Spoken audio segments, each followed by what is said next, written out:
Welcome back into the Pick and Roll NBA podcast with Jet and Sap, presented by Full Press Coverage. Sap and I just did a complete show off the air talking about baseball, which is kind of unique because baseball usually is out of sight, out of mind. But we got distracted, and now we're shifting gears to basketball. Sap, we just like talking to each other. I think that's what it is.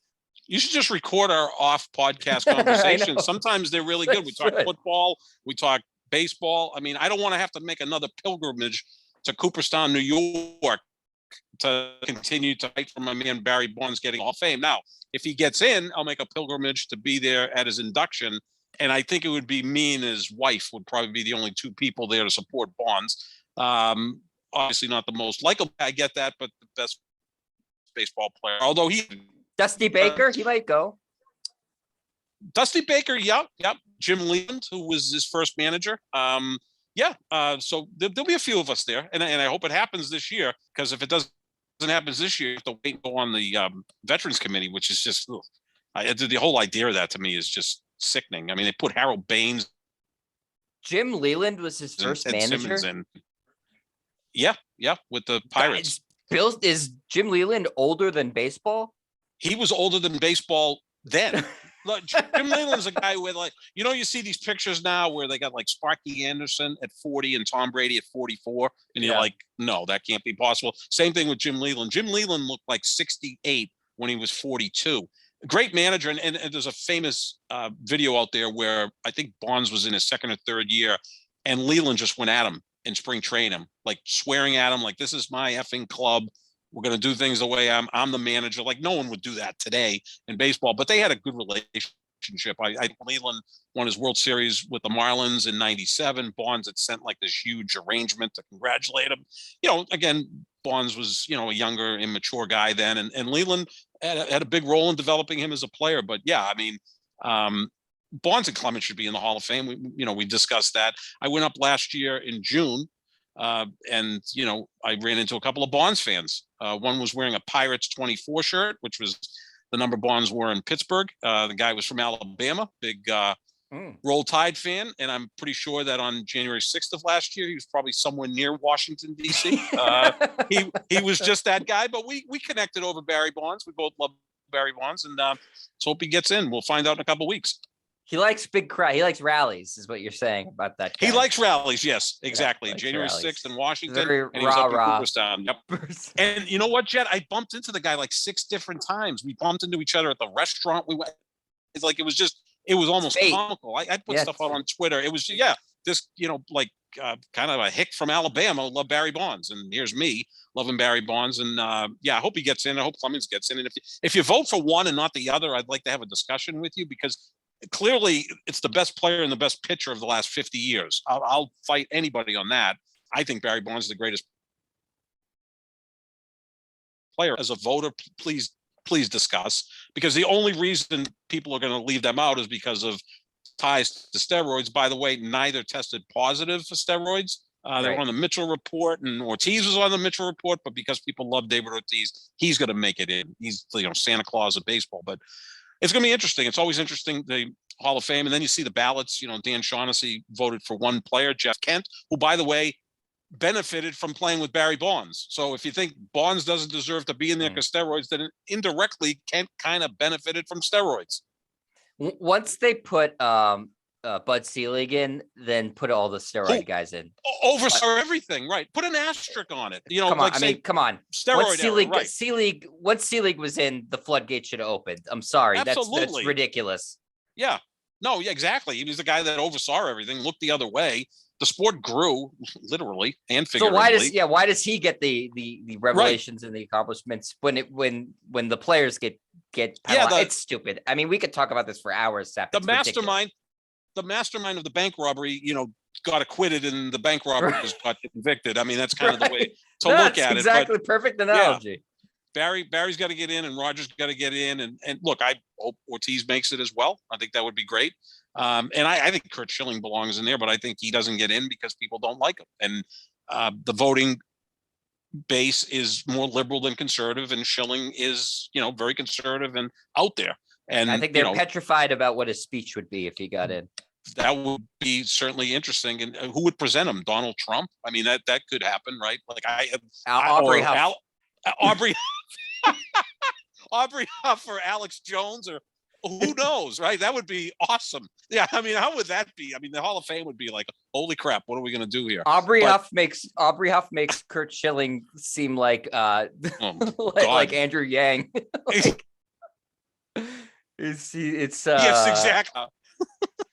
Or Bernie Sanders. Good. Bernie Sanders. Yeah, that's what Aubrey Huff is. Woo, Aubrey Huff is one crazy dude on Twitter.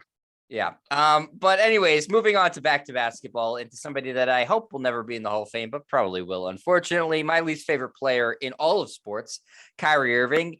He has returned, Sap, to an NBA court just in away games right now because the state rules in New York say he can't play, though there may be some fine apparently the Nets could pay to allow him to play, but we don't have to talk about that right now because it gets into politics and red tape and minutia.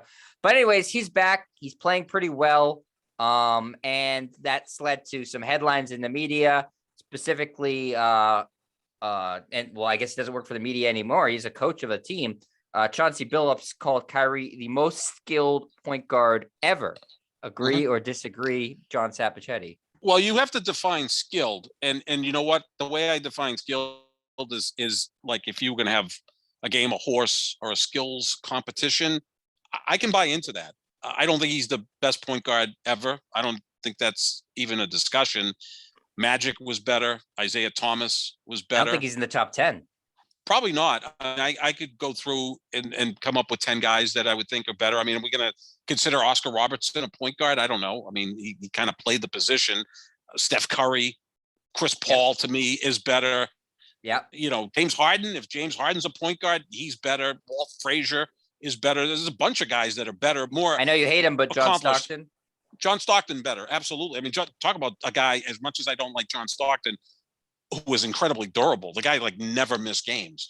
Isaiah Thomas also, by leaps and bounds, I would say. Isaiah Thomas to me is without question. I'd put him, if I was ranking point guards, and again, this is tough because is Allen Iverson a point guard? You know, I know he's only 5'10". Yeah, I'd say no, but 10.5, but he's it becomes complicated. Steph is a point guard, but he shoots so well. And right. To me, Isaiah Thomas and Chris Paul were the most natural point guards because, first of all, Magic was in another class. He's 6'9". He did all the things you'd want as a point guard. He was different. Oscar was different. And Steph's such a great shooter and more of a scoring point guard. The truest point guards to me were Isaiah Thomas and Chris Paul. You know, 6 feet tall, tremendous pass, incredible leaders. Just look at what Isaiah Thomas did. I mean, he won 2 championships without a top 75 player. Like the second best player on that team. Well, Dennis Rodman did make the 75th anniversary team, but you know, Joe Dumars was the second best player. Joe Dumars was the second best player, right? Joe Dumars was the second best player, and then a bunch of role guys. And Isaiah, again, name me another player you can't who had a winning record in the postseason against Larry Bird, Magic Johnson, and Michael Jordan. That's Isaiah Thomas. So, you know, more accomplished than Kyrie. I don't know if anybody's more talented than Kyrie, though. I mean, we're talking 6'2", 6'3", ridiculous handle, right? I mean, he's the best dribbler I've ever seen. Yeah, I hate giving the guy compliments, but I got to give him that one. He's the best dribbler I've ever seen. His handle is incredible. Finishing at the rim, I mean, is there ever been a guy at that size that finishes at the rim quite like Kyrie? Allen Iverson's the closest I can think. Yeah, he was more explosive and athletic. Kyrie's more crafty. But Kyrie's so damn smooth. Like everything he does on the court, it looks so natural. His mid-range game is outstanding. He's a good 3-point shooter. He can be a great passer, but he's more score first. So skilled, yeah, I could buy into that. Just he's not the best. But who do you think is the most skilled wide receiver in the history of football? Probably Randy Moss. Okay, exactly. Who's the greatest wide receiver in NFL? Jerry Rice by a mile. Exactly. And look, no one's even close to him, by the way. No he's kind of like lapping people. I think Aaron Rodgers is the most skilled quarterback ever. I don't think he's the greatest quarterback ever. So see what I'm saying? Like Kevin Durant to me is the most natural, unguardable scorer the sport's ever seen, but he's only 6th all time in scoring. in terms of points per game behind Wilt and Michael and Right. LeBron actually, and a lot of other great players. So you see my point there is that you could be the most skilled guy, but not the best guy. And that's why I think all the players really love and respect Kyrie, because they're in awe of his talent. I think he's the guy in like the pickup games that the other 9 guys on the court are going, holy shit, that guy is ridiculous, right? Like he's doing things that you could only dream of doing. Well, I so think I can also buy into that. Skill doesn't necessarily always translate into winning too, because I don't Right. know that Kyrie is a guy that ever made any of his teammates better. No. First 3 years in Cleveland, they were the worst team in basketball. Now, again, we say the same thing about Tatum, right? I mean, skilled up the ass. I mean, he could do everything, but has he made a player better? No. Whereas Chris Paul isn't as skilled as Kyrie, but he makes players better because he plays. First of all, he's much better on the defensive end, but that we don't generally rate players in terms of skill by their defense. That is considered more effort. Although it is a skill. I mean, I don't think every player in the NBA could play defense at the same level. I think there's some guys that are better at it than others. But yeah, I would make that case that he's the most skilled. I've said he may be the most skilled player ever.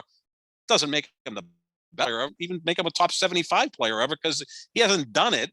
And a lot of those skills, like you said, don't translate into winning. Like if you could pick one player in the NBA today to go play for the Harlem Globetrotters, it would be Kyrie, right? Yeah, probably. I mean, yeah, and I think he's wildly entertaining to watch. I know you can't stand him.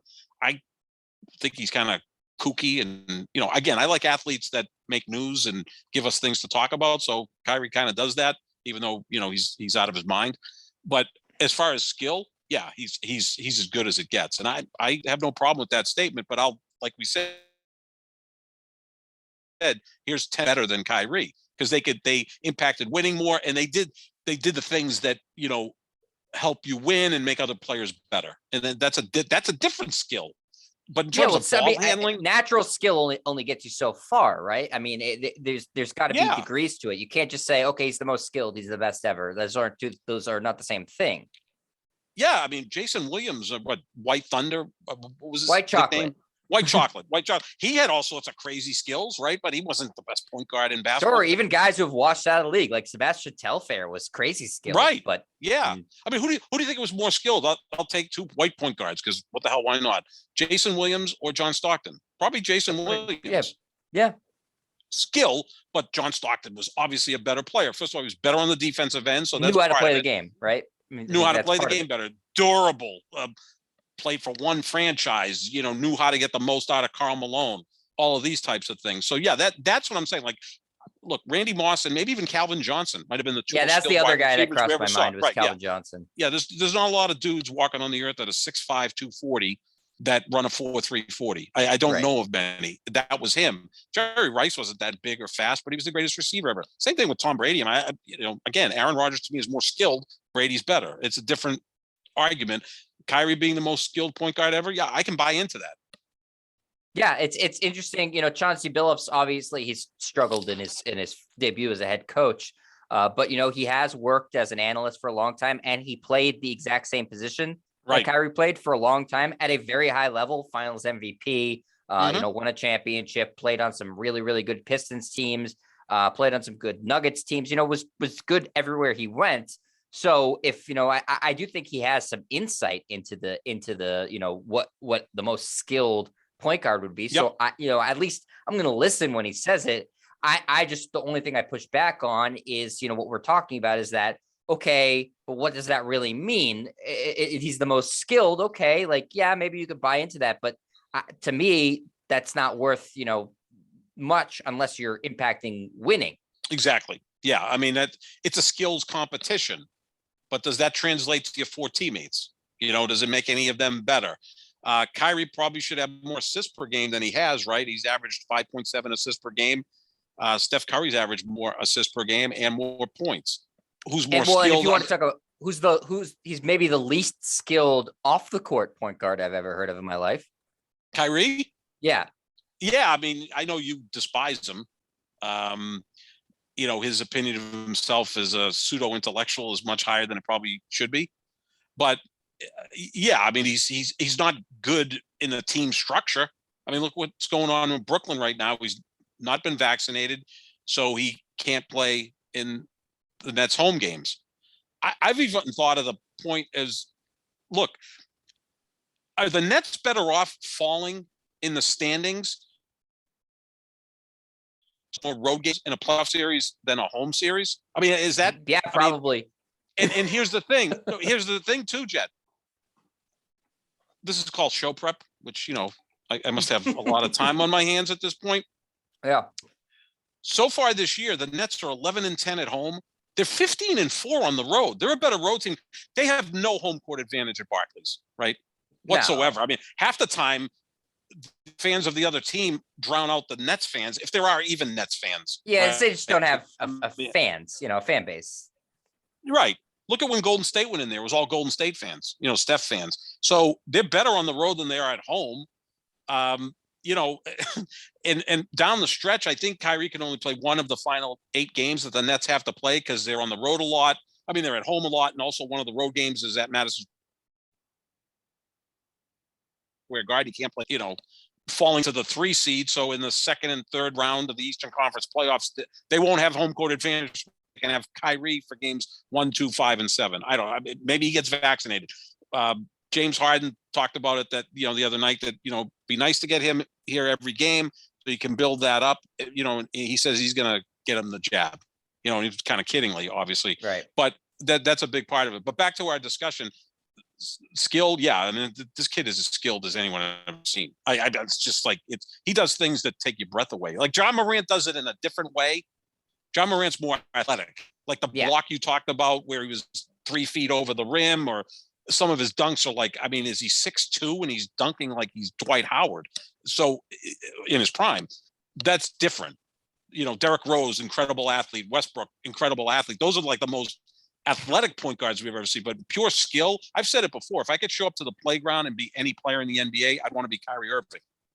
Right, because first of all, I get that. You're 6'2". I don't want to be 6'9". Plus, if you show up at a playground at 6'9", who the hell's going to play with you? They're going to just say, "Well, what are we going to do here against this guy?" Kyrie would kind of blend into the crowd, and then you go, "Holy crap!" Like the handle's ridiculous. Everything about the guy. No, he's an artist on the court, maybe a bullshit artist off the court, but he's an artist on the court, and I think. What Chauncey Billups, who, as you said, is the perfect guy to say this because he's coaching, he's played in the league, he's been an analyst, and he's not an all-time great player. Like, someone like he John played the Stockton, position. He played the position, played it really well and smart. That's why he was a good analyst. Like even, you see these analysts on football, you got a guy that wasn't really a great player that's a really good analyst because they had to kind of learn the game differently than the great players. So I think he's a perfect guy to say this. And I don't think he was just blowing smoke up everyone's ass when he said this. I think he really meant it. And I'm not far off from agreeing with him. Yeah, I just don't like, Kyrie Irving's called himself a basketball genius. I don't know if that's the case. A basketball artist? Sure, I could buy that. Basketball he's genius? An artist. I think he's an artist. LeBron's a basketball genius. No, Chris LeBron's Paul's genius. A basketball genius. Kyrie Irving, make other players better. Then maybe I'll start to call you a basketball genius. Yeah, Magic and Bird were geniuses. Genius to me is right. I mean, like Jordan and Kobe, I just think they were like forces of nature more than anything, right? I mean, it was just like so determined, so competitive. There's different. You're really good at basketball. Your dad was a professional basketball player. Like some of this is genetics. Like I don't think Kyrie Irving sees the game in a different way than other people. I just think he's freakishly gifted. Yeah. I mean that handle is just the only guy I could put. Isaiah Thomas and Allen Iverson were really great. This kid might be better at it. Only Steph because is the other guy who has the other incredible dribble. Yeah. Incredible dribble. This guy, though, I mean, Kyrie's deceptively stronger than those guys. I mean, Kyrie's 6'2". He's not slight. He's got a little beef to him. That's why when he goes to the basket, he's so productive because he he can finish with either hand. Yeah. So, I mean, no, he's definitely, I have no problem with what Chauncey said, and I'll agree with him. I didn't did you see this week? They were playing the Blazers, which is why Chauncey Billups was talking about it. And the young player in the Blazers, Nasir Little, but this is his second year in the league, I think. And he made a play where he dove kind of near Kyrie's legs, underneath his legs after a loose ball. And Kyrie got all pissy about it and said, there's, no place in our game for something like that. And credit to Nasir Little, who said, I respect Kyrie. It wasn't trying to hurt him. I'd do that play 100 times out of 100. So I think stuff like that irks me about Kyrie too. Oh, sure. Yeah, I mean, he obviously feels entitled. His dad played professionally. I think he came from affluence. He went to Duke, which that's a whole other set of issues. Like the Dukies are pretty much carry Yeah. themselves. Just seem like just a Especially really in good the dude. since the era of the one and dones, the Dukies Oh carry Lord, themselves yeah, a lot yeah. different. I mean, Jason Tatum. I mean, they're just their shit's ice cream. So I think that, yeah. I mean, that is he likable off the court? No, on the court, he's just incredible to watch. And I love great, talented basketball players, and he is that. Yeah, he's that and a lot of other things. Oh yeah, he's complicated. That's the other thing. Oh, remember when he got here, enigmatic was a word to use to describe him. Right. What other word? He's Douche. Well, that came later. I mean, I remember his original press conference. Everybody was like, falling over themselves. Yeah, Like this myself guy included. I fell for it. man. I fell for it hook, line, and sinker. I mean, Well, I mean, I'm not I was gonna. like, I'm yeah, not gonna do revisionist history here. I completely bought in. And if you remember at the Herald, I said there was no way he was leaving the Celtics. I was laughing at you. Me and Christian Burgoyne said he's gone. You and Mike Molyneux, our good friend, said, "Oh no," he said at the beginning of the season he's staying. I go, I believe it. I know more about No, Kyrie Irving. I fell for being it. a LeBron guy, I'm like, don't believe anything. He's not reliable on and off the court. That's the other thing too. I mean, No, your guy Skip Bayless calls him a flake, I believe, is what he calls him. That's perfect, but he loves him. I mean, he still claims the 2016 championship was because of Kyrie, not LeBron. Okay. But I guess the 93 NBA championship was because of John Paxson, not Michael Jordan, because he hit the game-winning shot. I don't know. Different sets of rules for my guy and for Michael Jordan. I hate to be in a position where I have to defend LeBron, but if it's LeBron and a Kyrie debate, I'm choosing LeBron. Oh, no. 10 times out of 10. I'm going to defend him. I'm not going to defend Kyrie with anything. What's he ever won without him? I think he's won one series without him, and that was the Celtics over Indiana back in 2018 or whenever. Yeah, 19. No, his whole winning. His perspective of himself is he's this like great winner, basketball genius and stuff. But the only season he's won anything is when LeBron was playing at his absolute peak of his powers. Right. Yeah. I mean, LeBron is all boats. Yeah, absolutely. All right, moving on from him because I don't want to talk about him anymore. Another guy that we mentioned, Steph Curry. Well, he's also, feels very entitled, though more so than Kyrie Irving. He's actually earned it because, he's won several titles and has won several MVPs and is the all-time leading three-point maker in NBA history. So I take him a little bit more seriously. He says that his 2016-2017 Warriors team would beat the 1995-1996 Bulls team that many people consider to be the greatest team in NBA history. Where do you fall in that debate, Sap? I think it could have beat them. And the reason I'll say that, and I'm going to steal this from my good friend Nick Wright, who people despise more than Kyrie Irving, but Nick had some good points on this subject. The Golden State Warriors in 2015, 2016 won 73 games, right? Lost a 7-game series to the Cleveland Cavaliers in the NBA Finals. That was considered one of the great teams of all time. Maybe the greatest team that didn't win a title, kind of like the 07 Patriots that went. Yeah, I'd say so. Before losing the Super Bowl, 73-9 is ridiculous. But then they lost to LeBron in the finals. That team added Kevin Durant, right? So how can't they be in the discussion of a great team? They added Kevin Durant, and the beauty of when they added Kevin Durant was it was seamless, right? It's kind of like Curry, Clay, Kevin Durant, Draymond Green. Like it worked. It wasn't. Now when LeBron, and that's not even it. Iguodala, Livingston, right? I mean, all those guys, right? So and the coach was perfect for that team. Like even when LeBron went to Miami, it was a little choppy at the beginning, right? I think their first year they were like 9-8 and then lost to Dallas. Yeah. Golden State, after the 73-9 season, at that point the second best player in basketball, right? After LeBron's harder to play with. You've said this before, right? That's why it's harder to play with. It's a slower start. I think his level of intellectualism on the court is such a high level. It takes a little while to that. All ball-dominant players are harder to play with. Yeah, exactly. Steph's not ball dominant. Steph's No, easier to play with because he and runs around neither off the Durant screen, isn't and either. neither is Durant.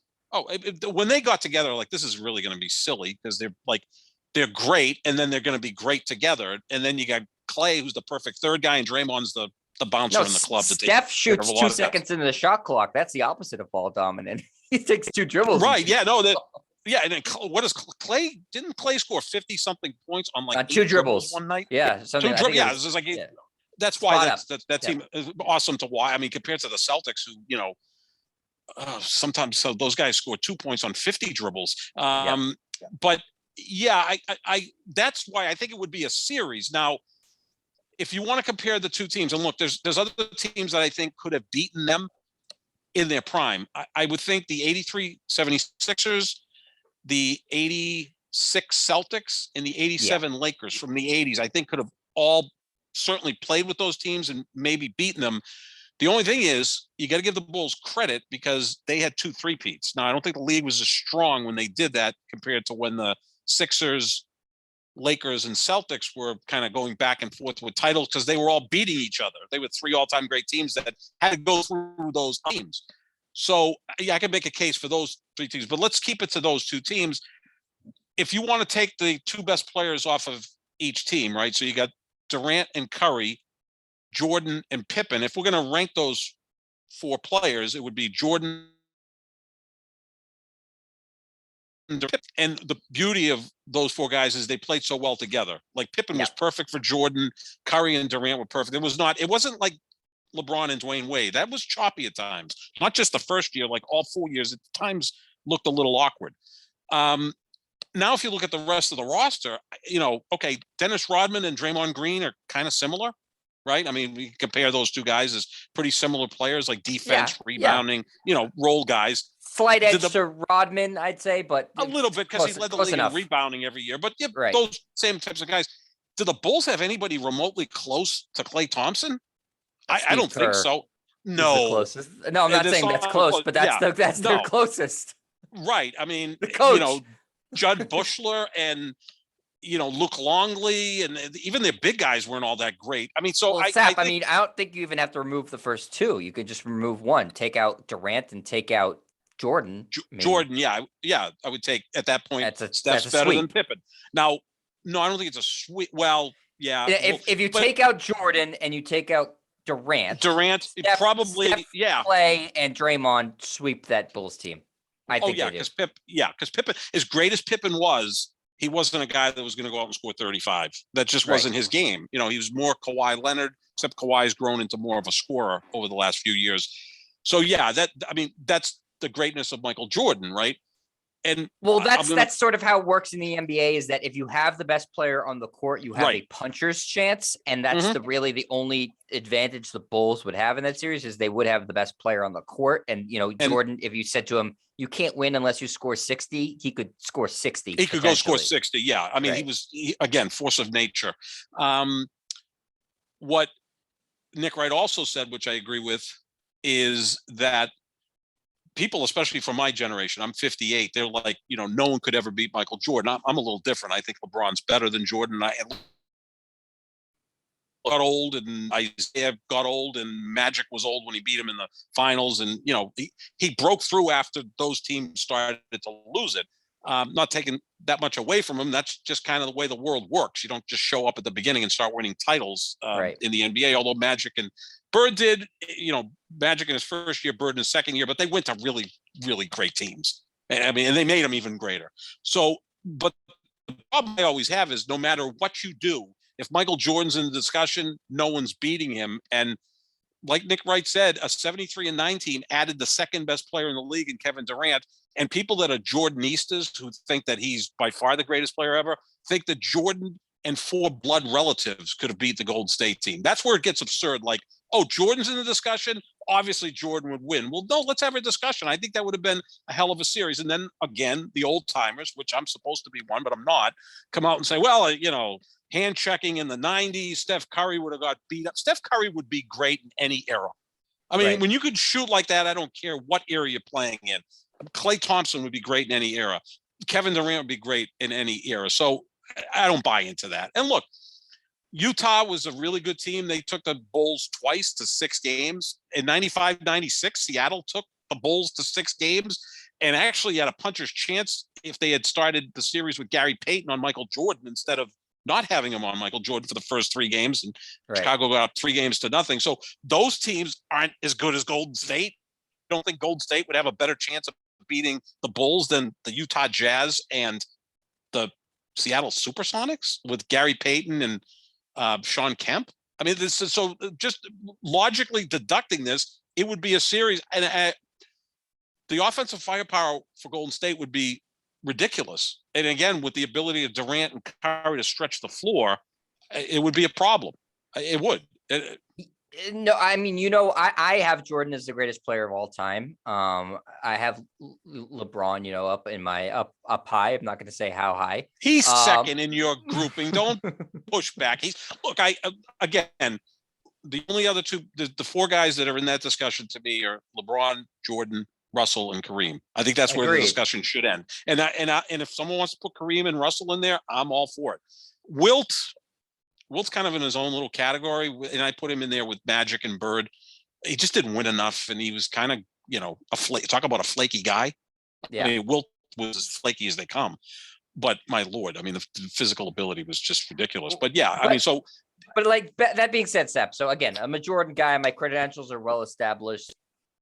Gun to my head, I would pick the Warriors in that series. Yeah. See, that's what I like, because I'm like, everybody, it would be a series. That's not a slight on Jordan. That's a compliment to the ridiculously loaded war. That's why I still don't like Kevin Durant, is because I've never seen a team that loaded before.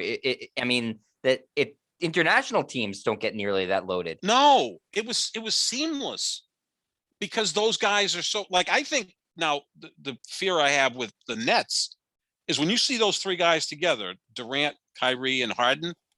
They're 13-3 in 16 games they've played together in the last 2 years. It's kind of laughable. They've only played 16 games in a year and a half now. Yeah. But wow. I mean, Kyrie's, not vaccinated, and who's got load management. It's seamless with those guys, isn't it? I mean, it looks good. Like, it's I don't think if they're all healthy, they can be beaten. I said that last year. Well, how close did they win last year with Harden hobbled playing on one leg? Damn close. And Kyrie missing the last half of that series against Milwaukee. And, again, if Durant's foot was an inch smaller, that's a 3, not a 2. Like, again, Milwaukee was a fascinating story last year. Milwaukee and Phoenix getting to the finals, but things broke right for them, right? I mean, no doubt. Brooklyn Lakers were healthy last year, and Brooklyn was healthy last year. They meet in the finals. I think we all agree with that. But that's what's scary about Brooklyn, like, because Kyrie, Durant, and Harden, that works because I give Kyrie this credit, and I know you never want to give him credit for anything, but when they acquired Harden, he quickly said, okay, Harden's the point guard, because Harden's a better point guard than Kyrie, right? A more natural distributor of the basketball. So that's where it really gets scary. Durant, Steph, and Clay was just, it was seamless. It was breathtaking to watch. It was efficient, and they knew how to share the ball, and no one thought they had to shoot more than the next guy. It was just beautiful to watch. And it would have been an interesting series. Like, they could have rotated guys on Jordan. And again, Jordan would get 35 a game. Who the hell's stopping him? But, you could put Draymond on him for a little bit. Clay's a hell of a defender. You could put Iggy on him for a little bit, right? I mean, so you'd have some options there. The guy that you have to ask this to is Steve Kerr. He played on the Bulls and he coached the Warriors. Like, he's the one guy that's the perfect guy to ask. I don't know if he's ever, I'm sure he's been asked that. I don't know if he's really, I think he wants to remain politically correct and maybe not piss Jordan off. Yeah, I think if he was around, if he's in the Golden State locker room, he'll say Golden State. If he was at a Bulls reunion, he'll say the Bulls. Yeah, I mean, he's the most capable guy. Like, I would like to maybe, with truth serum, say, what do you think? Yeah. It would be fascinating. It was different eras, different styles of basketball. And look, all those guys would adapt. Like, Jordan would become a better 3-point shooter. He would have started taking 3-point shots, right? Like, so, and Steph, hand checking. Like, really, Steph's not going to still get 30 a game. Like, how the hell? I don't care what you But do. that's Kevin the thing, Durant, Sap. he's It scoring. doesn't matter. Like, okay, say Jordan completely takes Curry out of the game. I don't think that's possible because of how good of a shooter he is. But say How he does. exhausted would he be? Okay, Jet? but Imagine still, chasing that guy. But then they have Kevin Durant. Okay, so let's say Scottie Pippen completely takes him out of the game. Okay, well then they have Klay Thompson. Who the hell? So, well, yeah, you get three ridiculous weapons, and then also the thing about Steph Curry that makes him he's not a ball dominant guy. Like Durant can do both, but Steph is just flying around the court. Like, who the hell wants to cover him through picks and everything else? I mean, you don't want to waste Michael Jordan and Scottie Pippen on defense. I think Ron Harper might have been the guy that would be tasked with chasing him. Maybe good defender. Yeah, real good defender. I mean, that team was a ridiculously great defensive team because you had Pippen, who may have been a better defender than Jordan, if you can believe that. Rodman, obviously, all-time great defender. Harper was a really good defender, and Kukoc was a good defender. And by the way, if you're playing on Michael Jordan's team, you better play defense, or you're going to get punched in the head. Right. Literally, which he punched Steve Kerr in the eye. Like Jordan demanded more of his teammates than any player I've ever seen. It's to the point that's where the only reason why this is a discussion. Right. Is because of him. Jordan's because the he's X factor, sheer will. obviously. The sheer will. Like, this guy is just like, he would be talking trash to Durant. He'd be, maybe he would physically intimidate everyone. No, that's why I said the NBA is the only sport where this becomes a factor in a playoff series. Right. You have the best player on the court, even if your team is crap. If you have the best player on the court, you have a puncher's chance. Because that's how basketball works. Yeah. The Lakers, LeBron's gone to 10 finals. In every one of those finals, he was the best player, right? Yeah. I mean, and he's 4-6, but at least the reason he got to those was because of him. And the reason he had a puncher's chance in those was because of him. Look, when he lost back-to-back years to Golden State, there wasn't much anyone was going to do against that team, especially. It just was they would have won 3 in a row if they didn't get if Durant doesn't get hurt and if Klay doesn't blow out his knee and Curry was hurt in that series against Durant, they would have won 3 in a row. No, they weren't losing to anybody. Not losing to anybody. Jet in 2016, 2017, they won their first 15 playoff games. They were up 3-0 against Cleveland in the season. I mean, Jordan still had to go. Jordan never really went 7 games, especially in the finals, never won 7 games, but he would go 6. Yep. So like I'm saying, if you think Utah went twice 6 games against Jordan and Seattle won 6 games against Jordan, you don't think Golden State could have at least got it to game 7 and maybe won it? And that's where I get pissed off is when people say, oh, Jordan would have swept them. Yeah, he would have just. No, I mean, he's phenomenal. I mean, make the case he's the greatest player I don't think he is, but it's a discussion. But yeah, I mean, I think it's less about him and more about what the Warriors were. I think what that's the Warriors what the discussion is. I mean, it has little to do with Jordan, honestly. No, we know. How did LeBron play in those series? He was not, but again, the second best player was one time. It was Jeff Green.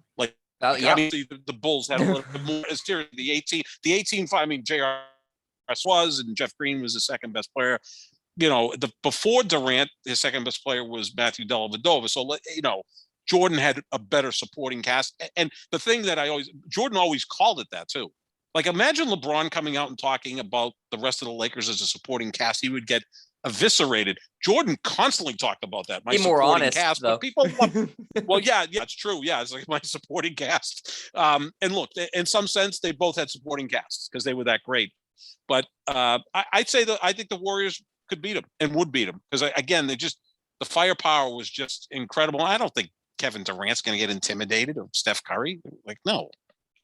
No, I agree with you. I think they beat them. They're the best team I've ever seen, and I was alive for the Bulls season, that 95-96 season. So I'd have to say the Warriors. The only other teams that I've seen that was that level of just so much better than everybody else was like the 0-1 Lakers, who ripped through the playoffs. But they really only had 2 guys. They had 2 guys, and then that bunch of role players. Although Shaq would be a problem, a massive for problem everybody. Yeah, it'd be a massive problem. Yeah, nobody could defend him. And who wouldn't want to see Kobe against Jordan? That would have been, incredible. Yeah. So yeah, I mean, those guys were great. Again, I'll look back to the '80s with with the Sixers. The team that's always forgotten is the 83 Sixers because they only won one title, but they had Moses Malone, Dr. J, Andrew Toney, Mo Cheeks, Bobby Jones, all pretty much in their prime. Yeah, all loaded, played loaded, defense. loaded. It was Crazy loaded. And Moses Malone in that era was Shaq. Like he was just a guy no one could deal with. A little bit different, but similar results. The 85-86 Celtics don't have to take a backseat to anybody. I was they at lost every one home game. They won in the entire season. I was at every game. I covered that team. It was a joke. It was like, even if they got down, they were going to win by 12. It was just, are they going to win by 12? Are they going to win by 20? Can they win by 30 if they really want? Like teams were just broken mentally when they came in. And the 87 Lakers, because Magic was at his peak. Kareem was still pretty damn good, and Worthy was great. And then you had, freaking Michael Thompson was the backup center. The 86 Celtics, Bill Walton was the backup center. Like, I mean, those teams were deeper. Again, that's pre-expansion, right? So the teams were deeper. You had 5-6 legitimate studs. The teams now are a little bit different. They're just not as deep. The league has more teams. Yeah, you do have more teams. See, you have a better talent base. You have a better talent base because of, Europe and South America. More prevalent too, right? More prevalent. There was a time, yeah, exactly. There was a time, I would say, from about when Jordan dominated, it was post-expansion, pre-foreign players. That impacted the game a lot. Pre-expansion, the teams were just deeper. It was hard to consolidate. It was hard. Much hard to consolidate talent. And then when Dirk, to me, is a foreign player. I mean, I know Olajuwon was from Nigeria, but he played college basketball at Houston. So Dirk and those guys started to break through, and the foreign players started to be incredible. Now the talent base was much wider, but there was a swath in there where the league had a lot of teams with not as big a talent base. And Jordan, I think, again, won his 6 titles in a slightly watered down league. Yeah, and you also had kill me if you want. You also had a lot of GMs or owners, I should say, running it more as a hobby as opposed to a business. Exactly. Yeah. And so teams were. You had you had the Celtics and the Lakers were taking it seriously, and they ended up getting the number 1 picks in drafts when they had the best record in the league because they were the only teams that knew what they were doing.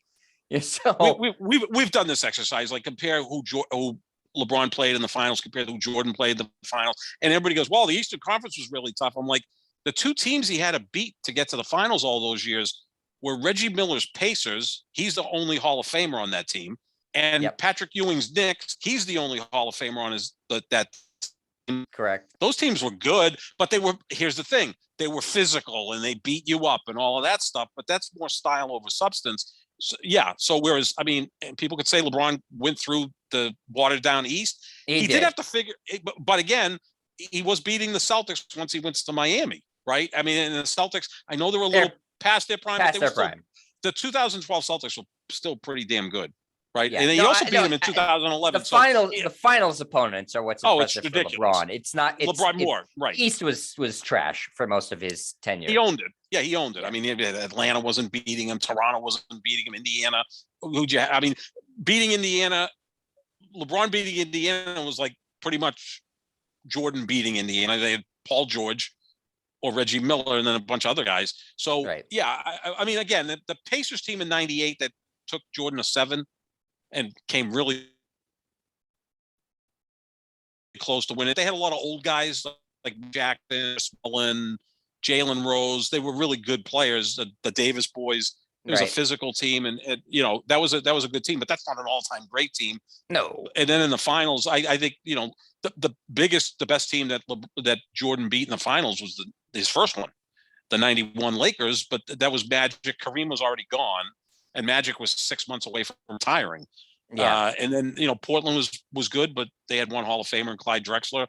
93 beat Phoenix with one Hall of Famer in Charles Barkley. So we've done this discussion where LeBron played San Antonio in 2014. There was 4 Hall of Famers on that team: Duncan, Ginobili, Parker, and Kawhi. I mean, so that's a little different. And not to mention the Golden State teams with Steph and Clay and Draymond, and twice against Durant too. So and he faced Durant, Harden, and Westbrook in the finals. Although they were very young, they were pretty talented guys. So he faced better competition in the finals than Jordan. But I always push back when everybody just Michael Jordan and 4 North Carolina teammates, although that would have been James Worthy. That would have been a Right. pretty good team. But yeah, Michael Jordan and his 2 brothers and his 2 sons against fill in the blank. Jordan's going to win because he's just Jordan. It's like, okay, Maybe.